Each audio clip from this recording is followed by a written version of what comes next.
Good morning students. तो welcome to IIFL UPSDM skills YouTube channel. इस YouTube channel पे हम कंप्यूटर बेसिक्स के पूरी सीरीज़ लेके चल रहे हैं। आज उस सीरीज़ का नेक्स्ट वीडियो है जिसमें हम इंटरनल हार्डवेयर के बारे में बात करने वाले हैं। यानी CPU के या कंप्यूटर के अंदर कौन कौन से इंटरनल हार्डवेयर्स होते हैं, कैसे वो काम करते हैं, कौन कौन से उनके नाम हैं, क्या उनके फीचर्स हैं, वो सब किस में कवर करने वाले हैं हम आज अपने इस लेक्चर में कवर करने वाले हैं। तो अगर आपने चैनल सब्सक्राइब नहीं किया है तो कर लें, अच्छी बात है। और अगर लाइक नहीं किया है तो लाइक कर दें, वो भी अच्छी बात है। चलिए अब बिना देरी करे स्टार्ट करते हैं अपने कंप्यूटर स्क्रीन पर चलने के बाद। Hello students, welcome back. तो आज का टॉपिक हमारा क्या है? Internal components. यानी एक कंप्यूटर में कौन कौन से इंटरनल कंपोनेंट्स होते हैं जिनसे मिलकर वो बना होता है। चलिए स्टार्ट करते हैं। सबसे पहले कंपोनेंट हमारा क्या होता है? CPU। CPU का काम होता है हमारी सारी प्रोसेसिंग या सारे डेटा को कैलकुलेट करना। इसके बाद आता है ALU। इसका काम होता है सारी लॉजिकल कैलकुलेशंस को करना। देन ALU का कमांड कौन देता है? हमारा कंट्रोल यूनिट। यानी सारी कैलकुलेशन सारी प्रोसेस कौन मैनेज करता है? हमारे पास CU मैनेज करता है, यानी कंट्रोल यूनिट। यहाँ पर रैम का काम क्या होता है? रैम का काम होता है वो टेम्परेरी डेटा जो हमारा अभी करंट में यूज हो रहा है उसको स्टोर करने का। ठीक है। अब यहाँ पे एक फील्ड आती है रोम। रोम यानी रोम हम सिर्फ रीड कर सकते हैं, राइट नहीं कर सकते। तो इसका काम क्या होगा? यानी जो भी हमारा डेटा होगा उसको सिर्फ रीड करने का काम किसका होता है? रोम का होता है। राइट करने का रैम का। कैशिंग मेमोरी तब यूज करते हैं जब हमें बहुत ज्यादा डेटा चाहिए होता, मतलब ऐसा डेटा जो बहुत फ्रिक्वेंटली यूज हो रहा है उसको स्टोर करना हो। यानी मान के चलो आप एक जगह पे हैं जहां आपको एक पेपर बार बार चाहिए, तो आप क्या करोगे? उसको वापस बार बार लाओगे नहीं, आप क्या करोगे? उसको अपने पास रख लोगे। वैसे ही जो डेटा CPU को बार बार चाहिए होता है वो उसको अपने पास रख लेता है, किसमें? कैशिंग मेमोरी में। अब इसके बाद आता है हमारे पास मदरबोर्ड। मदरबोर्ड का काम क्या होता है? मदरबोर्ड सभी कंपोनेंट्स को, यानी CPU, ALU, CU, रैम को, रोम को, कैशिंग मेमोरी को, सबको एक तरीके से कंबाइन करके रखता है अपने पास। ठीक है। अब CPU की अगर बात की जाए तो CPU क्या होता है? CPU एक प्रोसेसिंग डिवाइस है जिसका काम क्या होगा? सारी कैलकुलेशंस को करने का होता है। यानी execute program instruction, control all hardware operations. इसकी स्पीड किसमें मेजर की जाती है? गीगाहर्ट्ज में मेजर की जाती है। Contains ALU plus CU plus registers. यानी ये अपने अंदर ALU को भी इंसर्ट करके रखता है, CU को भी रजिस्टर अपने अंदर रखता है, और CPU रजिस्टर यानी कैशिंग मेमोरी को भी अपने अंदर रखता है। अब यहाँ पे टाइप्स ऑफ CPUs। CPUs हमारे कौन कौन से होते हैं? Single core, dual core, quad core, multi core and RISC या CISC। ठीक है। अब चलते हैं आगे। ALU। ALU क्या होता है हमारे पास? ALU is arithmetic logical unit. यानी ये कंप्यूटर का वो हिस्सा है जो सारी मैथमेटिकल या लॉजिकल कैलकुलेशंस को परफॉर्म करता है। ठीक है। इसका काम बेसिकली क्या होगा? जो भी कैलकुलेशन हमारी आ रही होंगी उनको परफॉर्म करेगा, हमें एज आउटपुट देगा, सारी कैलकुलेशन अपने आप करेगा, हमें कुछ नहीं करना। ठीक है। अब इसमें कौन कौन से ऑपरेशंस होते हैं? सबसे पहले अर्थमेटिक ऑपरेशन, यानी सब्ट्रैक्शन, एडिशन, मल्टीप्लिकेशन, डिवीजन, ये होता है। इसके बाद इसमें लॉजिकल ऑपरेशंस। लॉजिकल ऑपरेशंस कौन सी? AND gate, OR gate, NOT gate, XOR gate. यानी एंड वाली कंडीशंस होती हैं, और वाली कंडीशंस होती हैं, नॉट वाली कंडीशंस होती हैं, या एक्सओर वाली कंडीशंस अगर होती हैं तो वो किस में होती हैं? लॉजिकल ऑपरेशंस में होती हैं।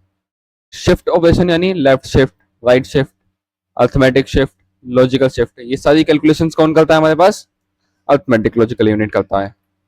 इसके बाद आता है हमारे पास कंट्रोल यूनिट। कंट्रोल यूनिट का काम क्या होता है? सारी कैलकुलेशन, सारा डेटा अपने अंदर स्टोर करना, यानी अपने से पास होना।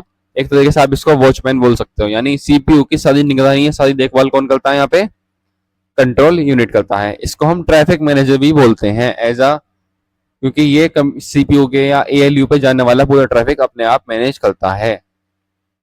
ठीक है। अब आता है टाइप्स ऑफ कंट्रोल यूनिट। एक होता है हार्डवायर्ड CU, एक होता है माइक्रो प्रोग्राम्ड CU। यानी एक तो हम बनाते हैं पूरा CPU के अंदर ही अंदर, और एक होता है हमारा रोम के अंदर। ठीक है। इसकी लाइफ साइकिल कैसे होती है? डेटा फैच करेगा, डिकोड करेगा, एग्जीक्यूट करेगा, किसमें? ALU में, और उसके बाद हमें अपना रिजल्ट वापस प्रोवाइड कर देता है। अब इसके बाद आता है हमारे पास RAM. What is RAM? RAM is a volatile memory that temporarily stores data and program currently in use. यानी वो डेटा या वो प्रोग्राम जो अभी करंट में चल रहे हैं उसे स्टोर कौन करता है हमारे पास, रैम करता है। Data is lost when computer is switched off, faster access than secondary storage. यानी कि आपने कंप्यूटर बंद करा, आपका डेटा खत्म।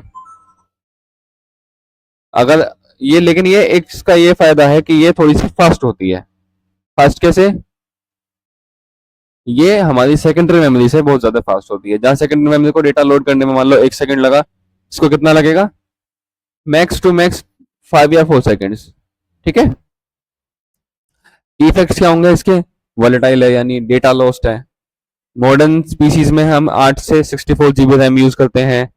Much faster than hard disk and SSD, यानी हार्ड डिस्क या एसएसडी से बहुत ज्यादा फास्ट होती है। डायरेक्टली एक्सेसिबल बाय सीपीयू, यानी इसको सीपीयू डायरेक्टली एक्सेस कर सकता है बिना किसी दिक्कत के। Again D RAM, D RAM का इस्तेमाल हम किस में कर, ये इसके रैम के टाइप्स हैं, D RAM, S RAM, S D RAM, DDR4 and 5 या LPDDR, और एक होता है ECC RAM. Again D RAM होता है डायनेमिक रैम, ये थोड़ी सस्ती होती है। एस रैम यानी स्टैटिक रैम, जो फ्रीक्वेंटली रिफ्रेश करने की नीड नहीं होती, यानी इसको हमने एक बार अगर कुछ भी डेटा है ऐसा है हमारा जो हमने ज्यादा लंबे टाइम तक रिफ्रेश नहीं करना तो हम इसमें डालते हैं। बेसिकली इसका इस्तेमाल कैशिंग में यूज होता है। देन अगेन एसडी रैम यानी सिंक्रोनाइज डायनेमिक रैम। अब ये डीडीआर टाइप की रैम होती है जो सीपीयू की क्लॉक स्पीड से सिंक्रोनाइज हो जाती है। अब DDR4 और DDR5 रैम के वर्जन हैं। अगेन LPDDR एक रैम टाइप है जिसको हम किसमें यूज करते हैं, मोबाइल फोन्स में यूज करते हैं। अब बात करते हैं रोम की। तो रोम क्या है, ROM is a non volatile memory that permanently stores firmware and startup instructions. यानी ये वो मेमोरी है जिसमें डेटा एक बार डल गया तो उसको चेंज हम नहीं कर सकते। ठीक है।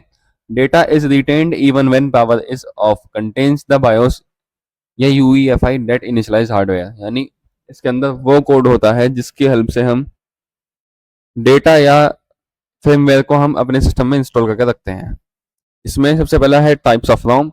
रोम कितने टाइप की होती है, मास्क रोम, पी रोम, ईपी रोम, एक डबल ईपीआर रोम और एक होता है फ्लैश रोम। मास्क रोम का इस्तेमाल हम मैन्युफैक्चरिंग में करते हैं। ठीक है। इसको चेंज नहीं किया जा सकता, जैसे कि कैलकुलेटर्स होते हैं या टॉयज हमारे होते हैं, उनमें कौन सी होती है, मास्क रोम। पी रोम की अगर बात की जाए तो हम इसको एक बार चेंज कर सकते हैं, यानी इसके अंदर का कोड हम रिपीटेडली चेंज कर सकते हैं, सिर्फ एक बार।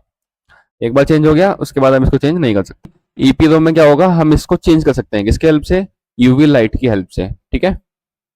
ईपीआर रोम में हम इलेक्ट्रिकली इसको चेंज कर सकते हैं। इसके बाद आता है फ्लैश रोम, ये एक तरीके से फ्लैशेबल ड्राइव होती है। इसके बाद आता है हमारे पास cache memory. Cache memory is a ultra fast S RAM located between the CPU and the main memory, यानी इस सीपीयू और मेन मेमोरी के बीच में होता है और इसका काम होता है हमारे मेन मेमोरी के डेटा को, ऐसा डेटा जो बार बार एक्सेस किया जा रहा है उसको अपने पास रख लेता है। ये 3 लेवल्स में, 4 लेवल्स में होता है। पहला लेवल 1, ये ईच कोर के अंदर होता है, ये पर कोर शेयर्ड होता है या ये शेयर्ड अक्रॉस कोर्सेज होता है। मतलब ये एक तरीके से सरकारी मामला है, ये एक घर के अंदर है और ये एक पर्सनल स्पेस हो गया, यानी ये एक कोर में यूज हो सकता है, ये मल्टी कोर्स में यूज हो सकता है और ये पूरे सीपीयू में कहीं भी यूज हो सकता है। और ये सीपीयू के अलावा कोई और चिप्स भी यूज कर सकती हैं। ठीक है। आगे चलते हैं।